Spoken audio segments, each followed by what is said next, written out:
Hello, NVIDIA creators. My name is James Tralie, and I'm a producer and animator at NASA Goddard Space Flight Center. Today, NVIDIA has brought me on to talk about one of my favorite things, and probably something I spend the most time on with my renders, and that is lighting design. I'm going to talk to you about some of the theory behind it, some of the color theory behind lighting design, in addition to giving you a lot of tips and tricks that I use in my workflow to really achieve photorealism.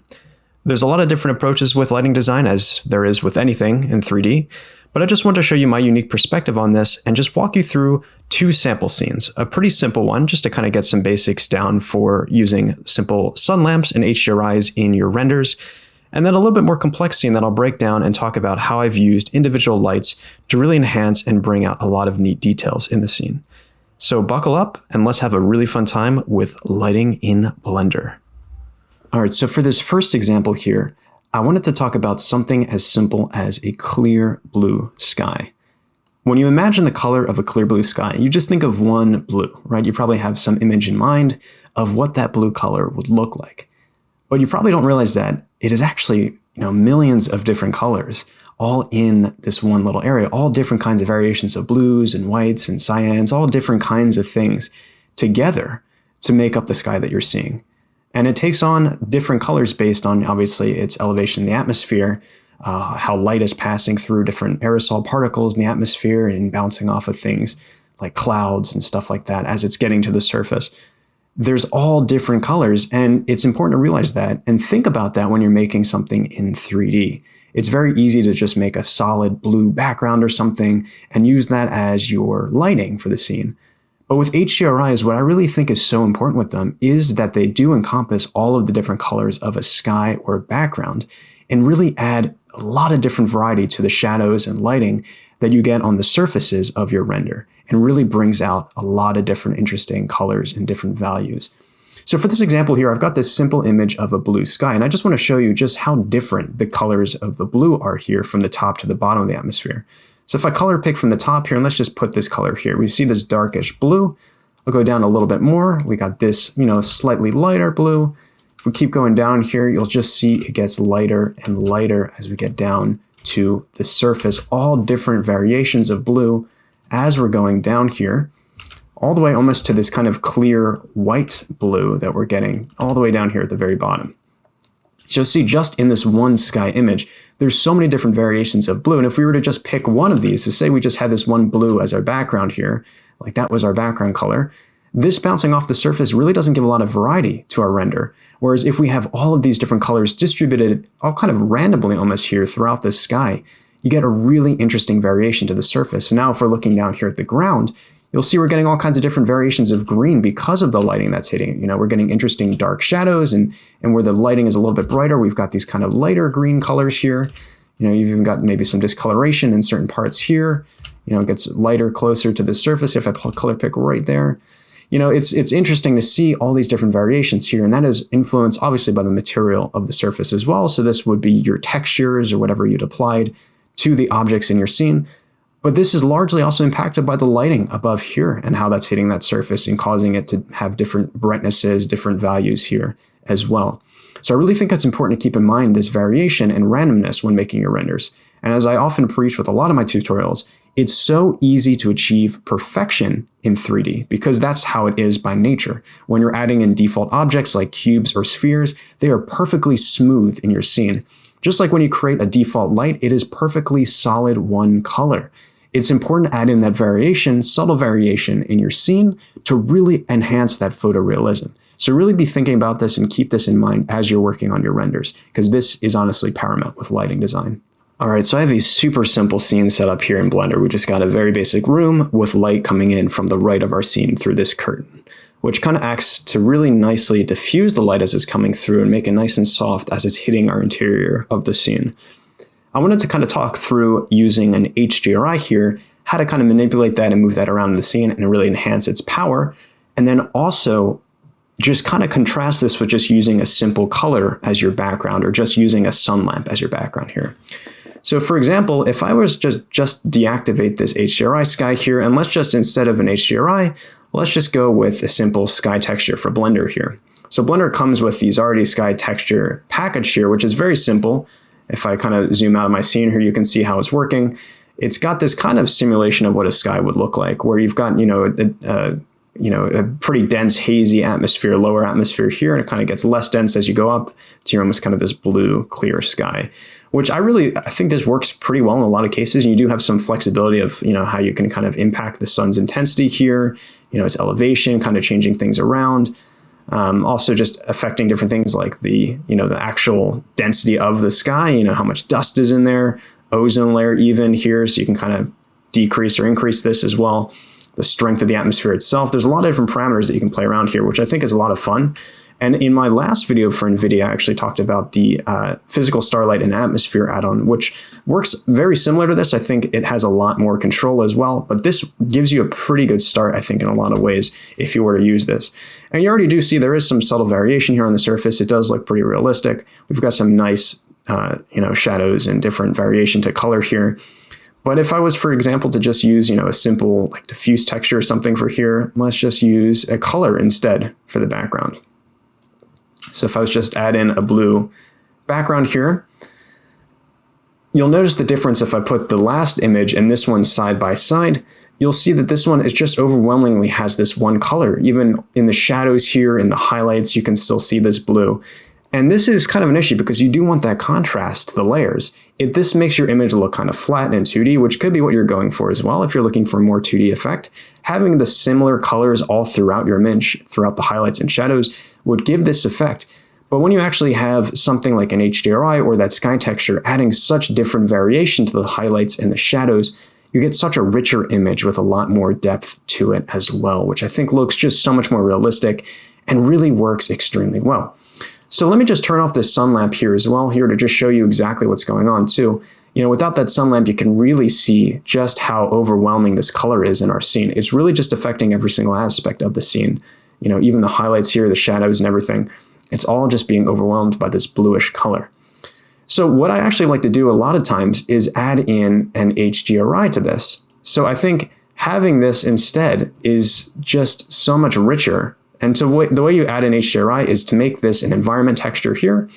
So I've got a whole bunch of different HDRIs downloaded here. There's a lot that are royalty free that you can find online. There's a great website, HDRI Skies, that has a whole bunch, and another one, HDRI Haven, that has a whole bunch for free. You can download these in a variety of different sizes. I typically will opt for either 2K or 4K because I usually don't end up actually using them as my background. I'll typically bring in an image of a sky or something that looks similar to my HDRI as the background. But I'll kind of use my HDRI as an initial paint over for my scene. It's what kind of gives me the initial flavor of color that I'll then start to fill in later with more lighting on the scene. And really take your time with this step as well too. I try to kind of start getting a rough idea for lighting pretty early on in my scene because it really will set the mood for the scene. The color of the scene, the overall feeling, the overall temperature of the scene is defined really early on, even with just simple primitive shapes like, cubes and spheres in your scene just to kind of mock out a room or a scene, and having the light kind of hit that can really spark a lot of ideas for me when I'm working on my renders. So I really do take a lot of time to experiment with these, and each one tells such a different story with just the coloring that it does. So let me bring in this sunset one here, for example here.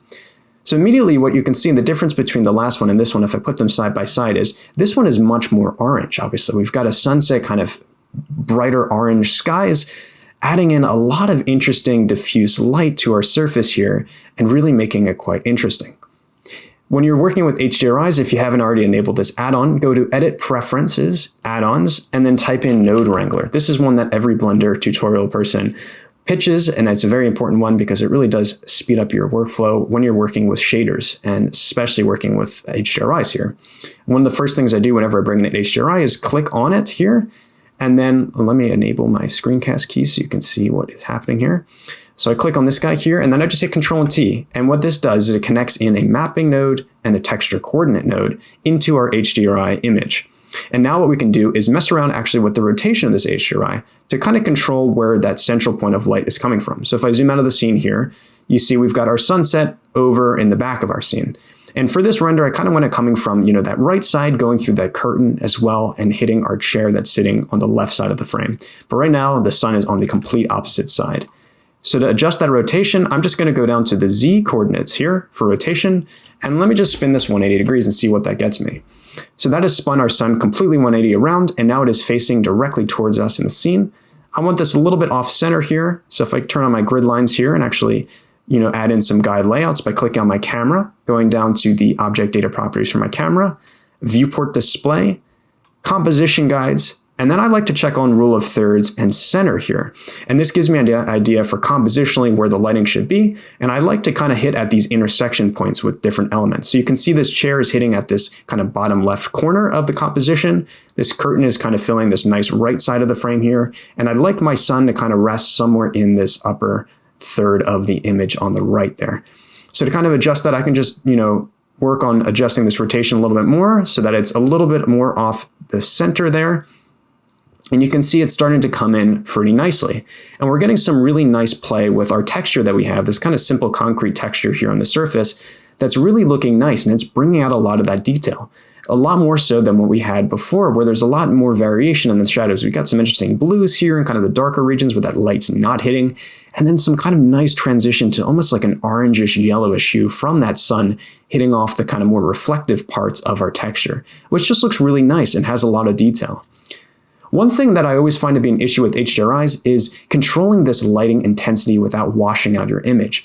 So what I'm noticing is overall the scene is quite dark. And if you remember what this looked like with the sun on, you can actually really see some nice light rays coming in through our scene, hitting this chair, brightening it up, and even enhancing some of the details from the surface of this concrete here.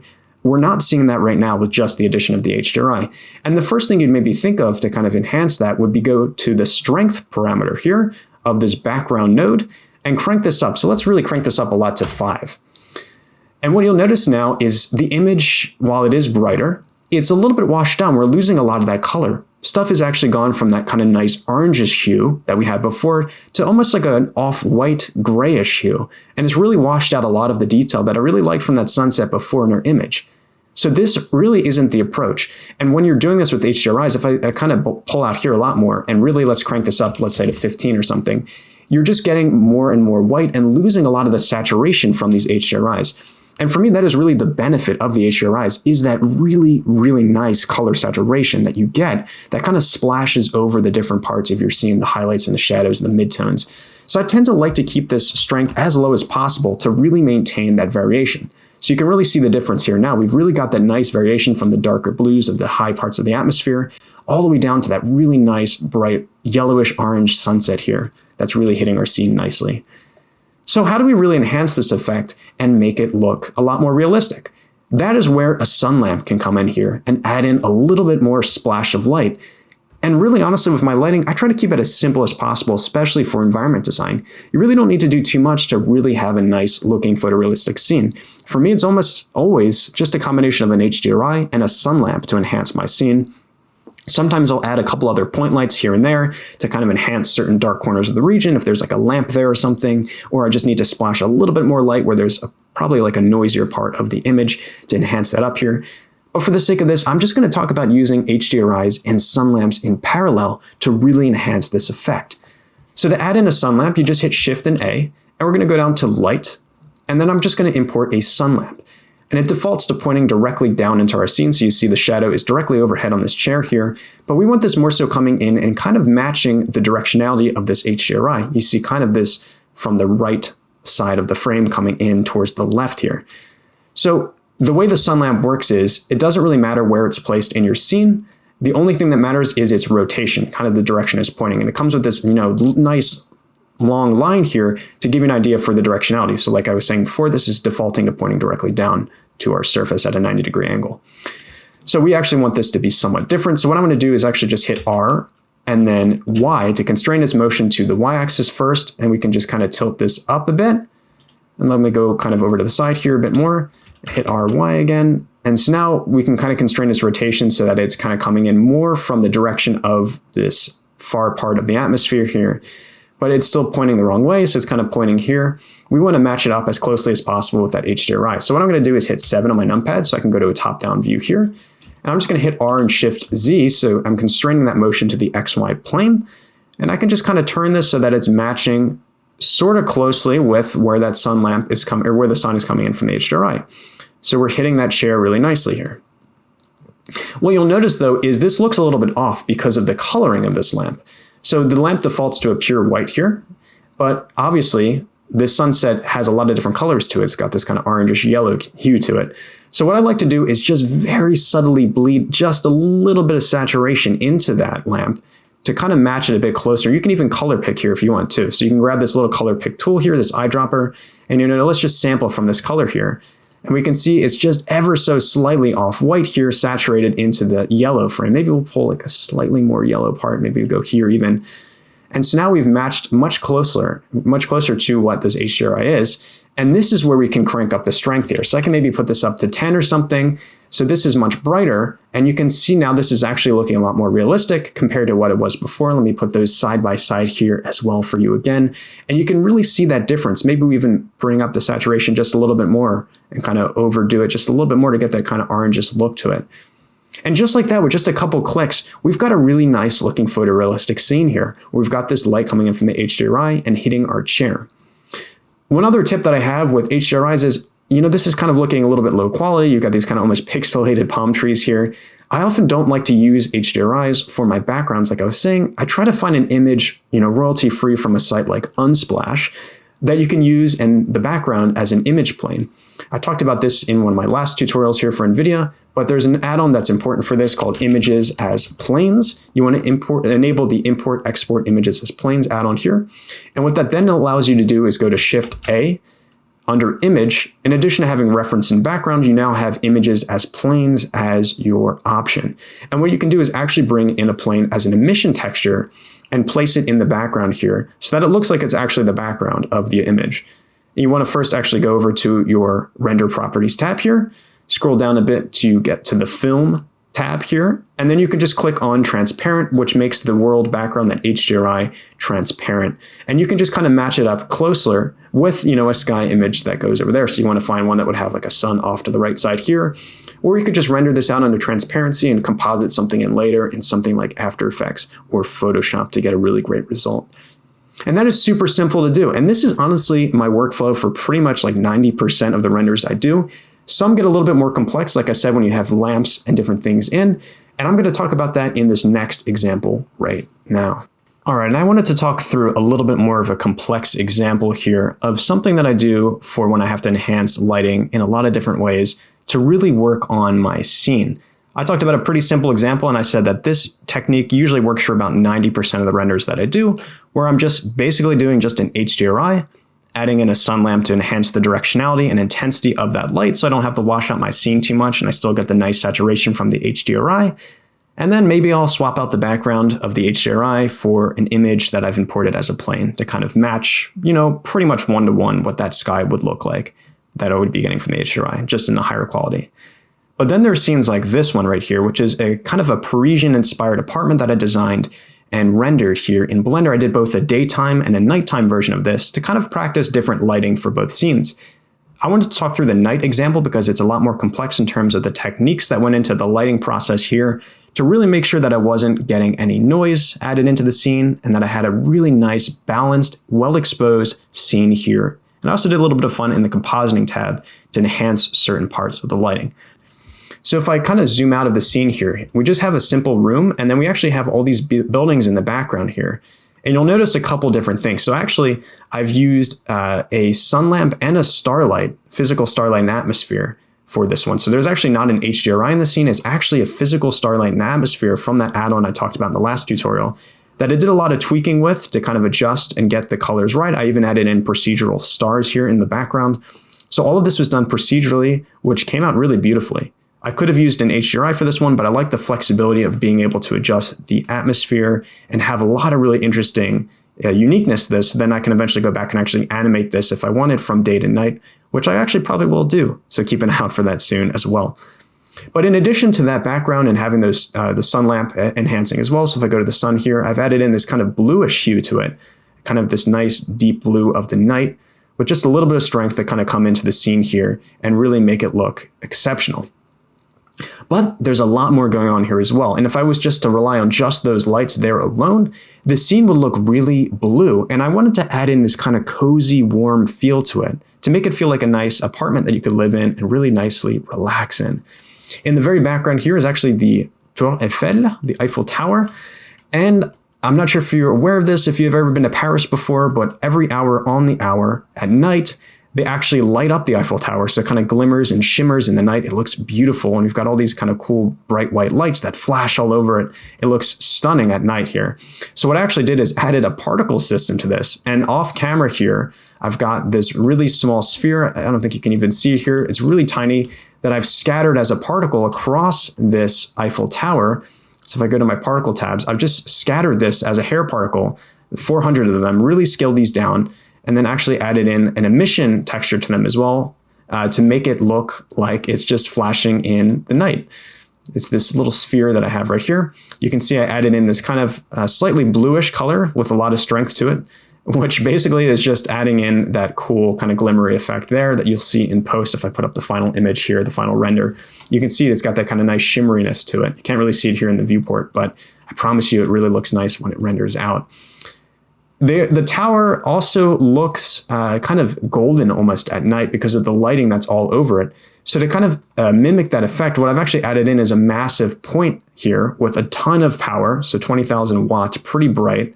But I've made the size, the radius of it quite large here, this 3 meters, to really cover this big part of the scene. And it also hits kind of the tiles of the roof really nicely as well.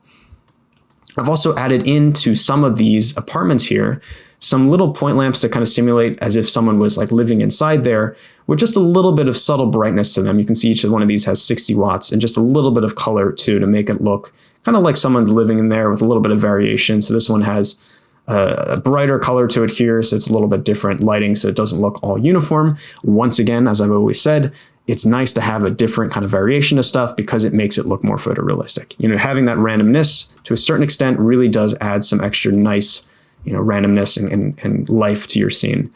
I've also added in a few other elements into the room here. I've got this lamp here that is just a simple lamp with some translucency to it.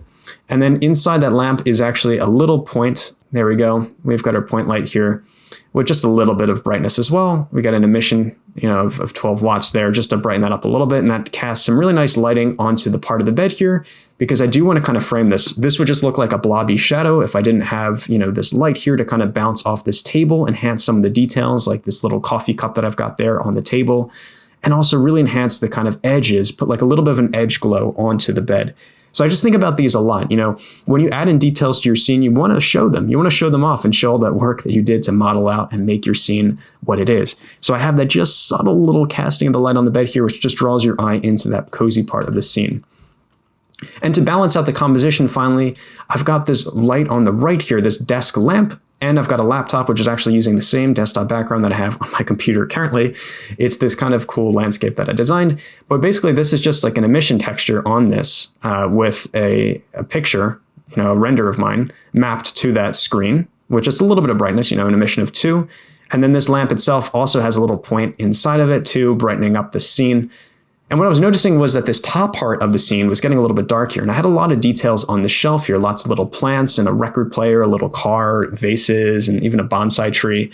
They were kind of getting lost in the shadows of the frame. So I wanted a little bit of light kind of bouncing off the ceiling and kind of coming over to this part here. So actually later on in the render, I found this really cool chandelier in the Blender Kit add-on, which is a free add-on here that I've talked about in my last tutorial for NVIDIA.